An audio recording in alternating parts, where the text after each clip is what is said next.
Okay, so let's have problem 2-7. So again, pag ganyan kahaba yung problem, basahin agad yung tanong and then gawa ka ng columns for your solution. So the first requirement, total capital gains taxes. So meron ako ditong section for income subject to capital gains tax. Total final taxes withheld on passive income. Ito, meron akong column, passive income subject to final tax. And then taxable income of Alden and Kat, respectively. So, meron ako ditong column, ayan, taxable income, binigyan ko ng sariling column si Alden at si Kat. Now, after having your solution columns, yung mga items na napakadami, ilalagay mo ngayon doon sa solution mo, depende kung saan ba siya belong. So, let's start. Gross income from business, Alden, 600,000. So, syempre, dito natin yan ilalagay kay Alden. Lagay natin, gross income from business. Ayan. Next, gross income from profession, net of 40,000 tax kay Kat. So, syempre, ilalagay natin kay Kat. Ayan. Ipakita natin. Ayan. So, ito yung kanyang amount. Ibabalik mo po yung 40,000 creditable withholding tax. Ayan. Okay, so, bali 360 plus 40, 400. Yan. Next, rental income, net, 190,000. So, kung walang sinabi magkano dyan ang kay Alden at kay Kat, paghahatiin mo siya 50-50. Ayan. So, tig 95,000 silang dalawa. Dividend income from domestic corporation kay Alden, 40,000. Pero, ang dividend income ng domestic corporation is subject to final tax of 10%. So, dito siya mapapalagay. Yan. So, 4,000 final tax. Si Kat from resident corporation, dito po yan mapapalagay sa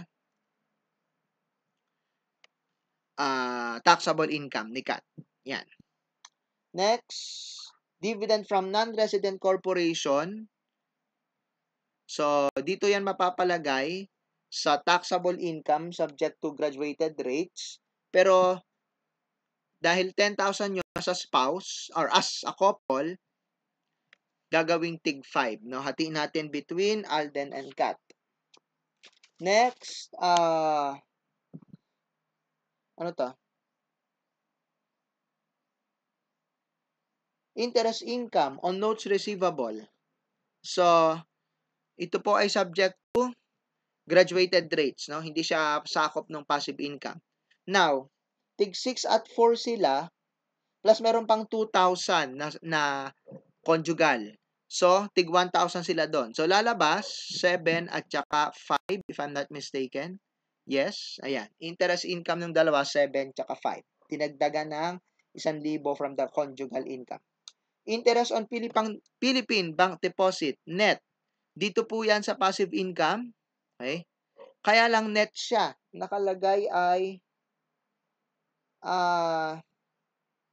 bali pag pinag-total mo yung dalawa, yung tatlo rather, yung 3,200, 2,400, tsaka 8,000, sama-sama na yon. Ito-total mo po yon at i-divide sa 0.8 kasi kailangan ibalik mo yung ibinawas na final tax. So, lalabas 17,000 po yon, yung interest nila from Philippine Bank. Pinagsama na natin yung kay Kat at kay Alden kasi tinatanong naman kasi final taxes withheld on passive income of the spouse. Okay? Ay, wait lang. Dapat pala pinaghiwalay ito. Wait lang ha. Hindi, tama. Okay. So, as a conjugal to. Okay. So, pinagsama natin, 3,400. Okay. So, interest, 17,000, subject to 20% final tax, 3,400. Next, what's next? Interest on Philippine bank deposit under FCDU. Dito po yon sa final tax. Pagsamahin na natin yung sakop, yung mag-asawa, bali 4 plus 4 plus 2, that's 10,000, subject to 15% final tax. Kaya 1,500 ang final tax doon. Interest on bank deposit abroad, dahil abroad yan, dun siya mapupunta sa graduated rates dito sa interest. So, bali labas, tig 7,500 sila doon. Yan. Kasi, meron na silang kanya-kanya na tig 5, tapos merong 5 na conjugal. So, hatiin mo into 2 yung 5 na conjugal. So, 2,5. So, idagdag mo dun sa kanilang tig 5. So, tig 7,5 sila. Next, interest income term deposit will be subject to final tax kung premature yung pag winidraw mo prematurely. Pero wala namang sinabi, no? Wala sinabi, no? Long-term bank deposit. I think this is exempt, no? Kasi ay hindi naman winidraw prematurely. Yan. So, I think hindi ko na isinama dito, no? Sinama ko ba dito? Mukhang hindi na, no? Kasi tax exempt. Next, interest on government bonds. Papasok siya dun sa kapamilya to ng mga interest sa bank deposits. 20% final tax para sa mag-asawa. So, 10,000 times 20%, 2,000. Next, royalty income, literary works. Dito siya sa passive income. 10% final tax. Ayan. Yung isa naman, royalty income other than literary works, dito rin yan sa passive income, but 20% final tax.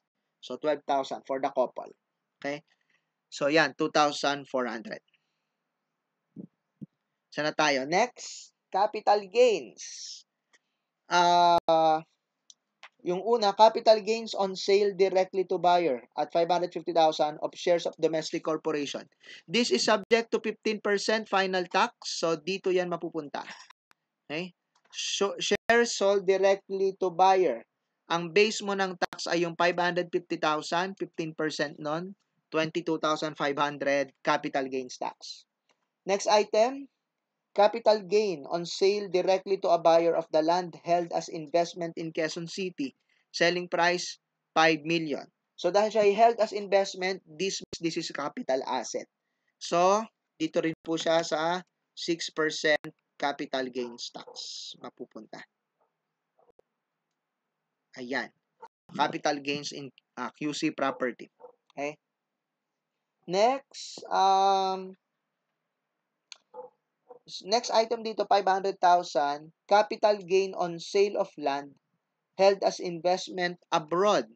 Dito po pupunta sa income subject to normal rate, no, or graduated rates, no, kasi yung land ay nasa abroad. Kasi po yung capital gains tax applicable lang po yun kapag yung property nasa Pilipinas. So, magkano ba yan? 500,000 as a couple. So, ibig sabihin, hatiin natin to 250 sila. Next, gain on sale through New York Stock Exchange at 100,000 of shares of domestic corporation.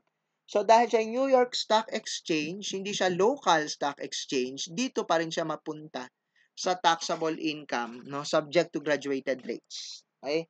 So, magkano yung gain? Teka. 30,000.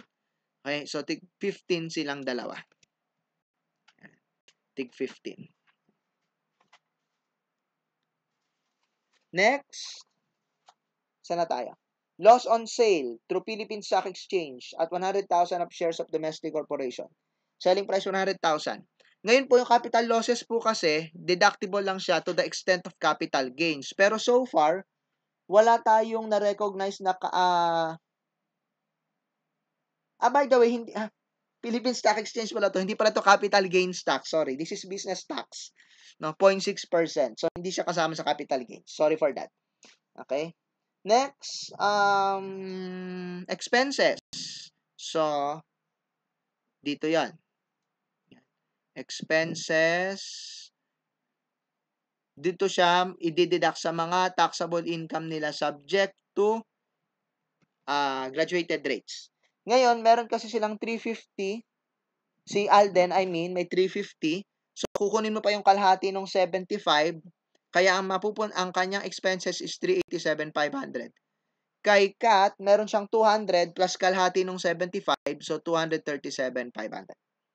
So I think na consider ng lahat ng items, pwede na nating sagutin isa-isa yung question. Question number 1, total capital gains, taxes by the spouses, 52,500. Next, final taxes withheld on passive income of the spouses. Ito po to, 14,300. Next, taxable income of Alden and Kat, i-total lang natin to, yung answer doon. Yan, 592 tsaka 560.